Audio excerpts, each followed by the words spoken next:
Good morning, everyone. Thanks a million for being here. I know it wasn't easy. We have over 450 people registered, obviously less than 450 chairs, and almost 500 people in the wait list who unfortunately could not make it. So now that you're here, we're going to torture you. First, we tried to get you lost, so I'm sure you had trouble finding the entrance. Second, we are going to try to get you thirsty. As you saw, we had no coffee or water coming in, so we'll try to get you out as soon as possible. Third, we're going to try to squeeze you. We had to put more chairs in last night to accommodate you all. Fourth, we're going to try to grill you. It's actually pretty hot here, I don't know, at the back. And then if you think you're tight and hot, you should look at the program. We're going to keep you locked here for the whole morning. So next year, before you try to register, think about it twice. Hi to those watching from the office or at home. We have a live streaming, which I think is working. Yes, confirmed. Very good. So hi to all of you. Unlike those in the room, you will be able to take a toilet break at some point during the morning. We've actually been told that a couple of national competition authorities have set up rooms for their staff to watch. So we appreciate that, but we always suspected you didn't have that much to do. This is our 5th annual conference. Today we're celebrating the 10 years of the blog. And with 10 years come 2,130,000 visits, almost 3,000 subscribers, almost 1,500 posts, 3,400 comments, 5 conferences, 3 events, etc. So 2 million doesn't sound like too much these days. And you can ask Commissioner Vester when she comes later on. Billions are the new thing. She doesn't wake a case team up for less than $1 billion nowadays. But still, 2 million is a lot. So 2 million is more than the Gazprom fine. And 2 million is almost the number of awards that Concurrence gave out last year. So I don't want to joke about that. Everyone likes to get an award, which is fine because there are more categories than there are lawyers. So that's absolutely fine. And in fact, I'll ask you to please nominate me to the Concurrence Award, to the best opening speech at Chilling Competition Conference by Spanish male practitioner in his 30s award. So talk about creative market definitions. Now, more seriously, I think over the past 10 years, the blog has changed a lot. It has evolved. At 10 years old is no longer a child, although it's still a bit immature. It's almost a teenager, so an increasing number of people are getting annoyed by it, but it's still once in a while it gets a smile out of your face. For us as the parents, it's tiring, but it can also be rewarding. There came a point where the least we wrote, the more successful the blog was, which I guess makes sense in a way. I used to make the joke in the past that it was as if the blog had just been made a partner at a law firm, because it implied so much less work, and yet it received so much more. But I don't really find that joke funny anymore. But things have changed for us over the past 10 years. I think it's important to say that Chilling Competition was not our idea. It was Nicolas Petit, who will be joining us later because he woke up with a fever. And he was the one who saw the space to do something different, something substantive yet chilled. So Nico came up with the name, the design, the motto, and the tone, which is a mixture of substance and lame humor, as you know. And do you know which was the first post ever published on Chilling Competition? So it was a joke on economists. The first one was a bit lame. The second one was actually decent. For reasons I will never fathom, Nicolas invited me to join when we barely knew each other. I was, at the time, a second-year associate on my way to an LLM in the US. Then, when Nico left, I was fortunate enough to convince Pablo to join. And it's been great to do this with the 2 greatest academics of their generation by far. They have very different styles, but they're both brilliant people. They're both great guys. So we wouldn't be here without you. I certainly would not have had the ability or the incentive to do this without you. So thanks very much. Now the question is, Nico and I did this together for 5 years. Pablo and I have done it together for 5 years now. The question is, who is going to replace Pablo now that his term is over?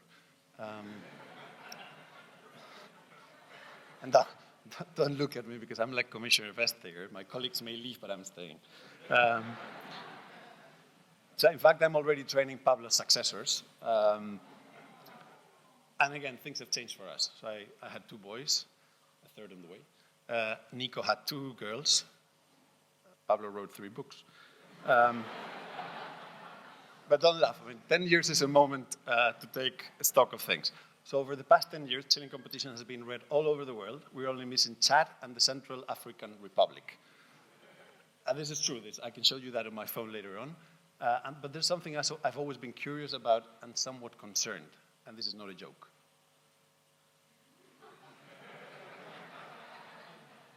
Right? It's got to be him. But sadly, however, after many posts, loads of time is spent on the blog, a few events, I think we will only be remembered for endives, memes, and where's Ifa from Bloomberg? What else? Mugs, exactly, mugs. But I fear that even our shiniest achievements will not stand the passage of time, and in fact, they are already fading. I guess you have some of those at home, and if you watch them, it's a disaster. But we managed to keep the blog alive, and I have to say we deserve some credit because we did this in an increasingly competitive market for competition entertainment. So we competed in a very dynamic space, I know you hear this all the time, characterized by very aggressive recent entrants, each of them controlling their own platform. This is what Nicola would call a oligopoly, but each of them competing for attention. So we have Tommaso Valletti dominating Twitter, Trevor Soames dominating LinkedIn, and Philip Marsden dominating Instagram. It's really difficult to compete with these guys. I mean, we try to be creative, but Tommaso puts on lipstick at conferences and takes pictures with that. He plays the flute. He sometimes insults people, and he's done other funny things, including some decisions. Then Trevor Soames takes pictures of penguins and of himself lying with sea lions. Again, how can you compete with that? And then we have Philip. Where's Philip? You're there at the back. Okay, Philip is dominating Instagram. We know how much Philip runs, what he eats, how much he sleeps, and above all, we've seen his legs in every corner of the world over the past year. So Philip's legs are like the gnome in Amélie. We see him all the time, everywhere. And it's impossible to compete with Philip's legs. Many things have happened over the past 10 years, not necessarily all of them for good. For the avoidance of that, that's not a picture of the back of my head. That's something a bit more serious. But a lot of what we used to take for granted is now being challenged. And that's also the case for competition law. So last year, I talked about this and I showed an image of a pendulum. And I was trying to explain something that seems pretty simple, which is the dynamics of a pendulum. So yeah, things may go one side, but eventually they'll come the other way. I'm not sure my message was very effective. Pendulum is swinging wildly. So I feel like I need to emphasize the message again, but still more graphically. You see, the thing with pendulum is that the harder you push, the harder they come back at you.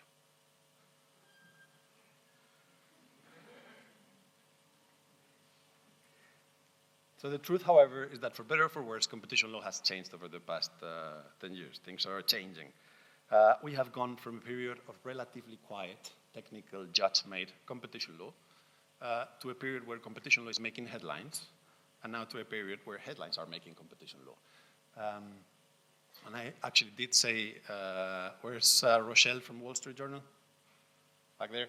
I did say headlines. I did not say Axel Springer or German publishers, okay? So don't put those words in my mouth. I was careful enough. But really, things have changed. So 10 years ago, enforcement used to focus mainly on by-object infringements, but nowadays everything is a by-object infringement pretty much. 10 years ago, the Commission used to rely a lot on commitment decisions. They were the procedural tool of choice as expressed there by Commissioner Almunia. But for all the criticism they received, commitment decisions were pretty effective. They became a bit more attractive after the Alrosa judgment, which again is turning 10 years old now, and I think it had a transformative impact on competition law, and surprisingly, it was welcomed by the Commission, not so much by everyone else. But again, commitments did play their part, and they were effective enough. Commitment decisions, of course, came at the cost of having no precedent, at the cost of having, Kani liked that one, of having no fine, But I think it's fair to say that they enable the Commission to stretch theories of harm and to be more creative also with remedies. So the recourse to commitment decisions has faded over time, especially under Commissioner Vester's leadership. I'm not sure I want to joke about this in front of her later on, but I wonder whether commitments did not create a bad habit. So now we've grown accustomed to the idea that theories of harm can be creative, that remedies do not need to be proportionate, and now we want everything, and we want it immediately, and we truly want everything. So now we want infringement decisions, we want big fines, we want restorative remedies, we want damages, we want interim measures because we need to do this very fast. Since it's burdensome to prove stuff, it's better to shift the burden of proof. And of course, we want lighter judicial review because it's a pain to be subject to judicial review.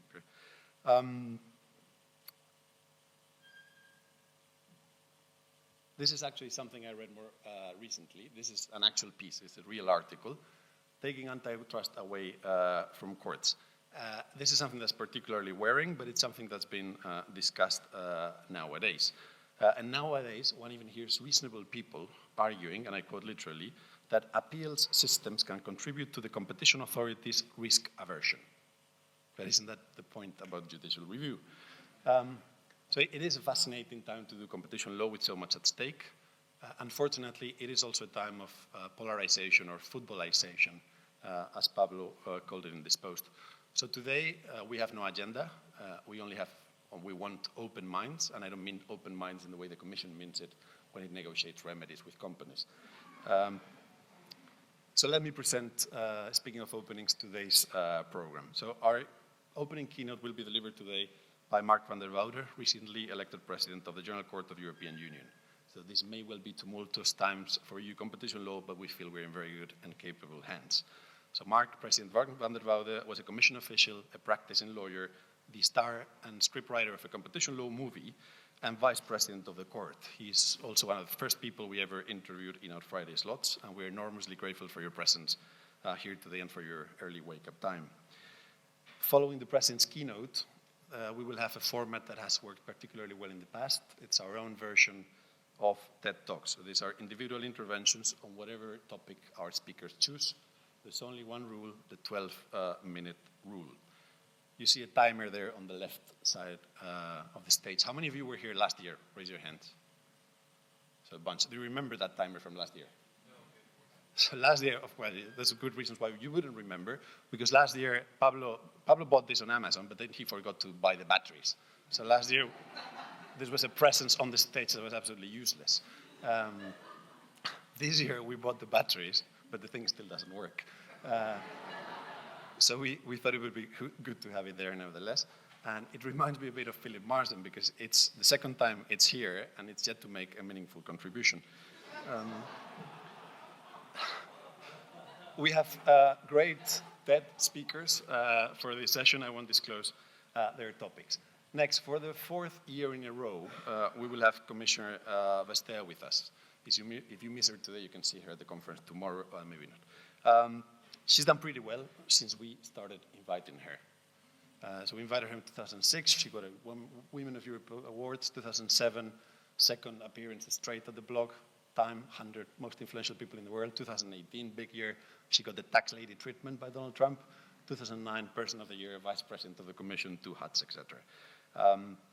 So you may not see the causality here, but I'm telling you some case teams at DigiComp would establish causality on the basis of this.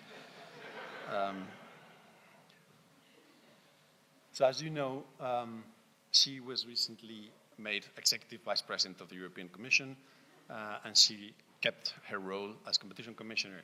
Louis and the guys at MLEX obtained this exclusive footage from the Madhu Tower at the moment of the announcement. And the way you know that this is true, because there you have Johannes Leitenberger right there. Don't tell him I said that. But celebrations are now over. We know for a fact that DigiComp is on battle mood. They're ready to follow their leader into the new fights ahead. And in fact, we, Chilean Competition, have obtained exclusive images from DigiComp's away day at the Ardennes last weekend.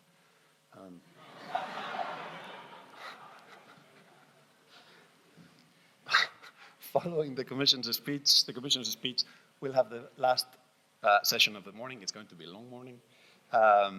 First panel of the day, stellar lineup of speakers discussing, taking stock of the past 10 years and making a guess about the next 10 years. That will get us to lunch. These are the food trucks that you'll be eating from today, but at this point, there's something important that I need to say. So those of you, is there anyone who has been to all of our conferences so far? Someone, yeah, some people there. Okay, so we've always partnered with our friends at We Exist. This is an NGO of Syrian refugees, and we've always thought this was useful to remind us that what we were discussing in the room was nothing compared to the important stuff happening outside.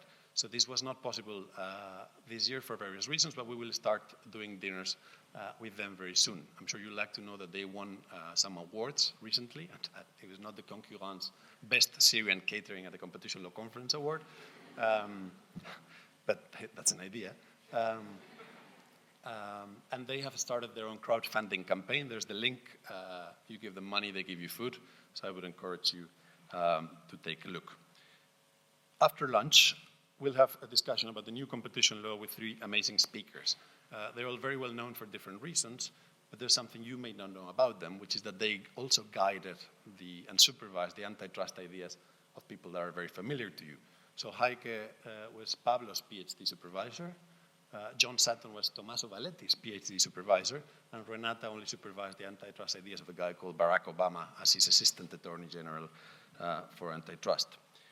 Now, the third and fourth panels will be devoting to exploring what, in our view, are the 2 single most important issues in contemporary antitrust. The third panel will be about competitive effects. What's the meaning of anti-competitive effects?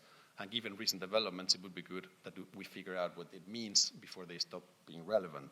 That will take us to a coffee. Sorry, that's some of the doubts we have when we discuss effects. But this will take us to the coffee break. Why are you laughing? I didn't say anything about this.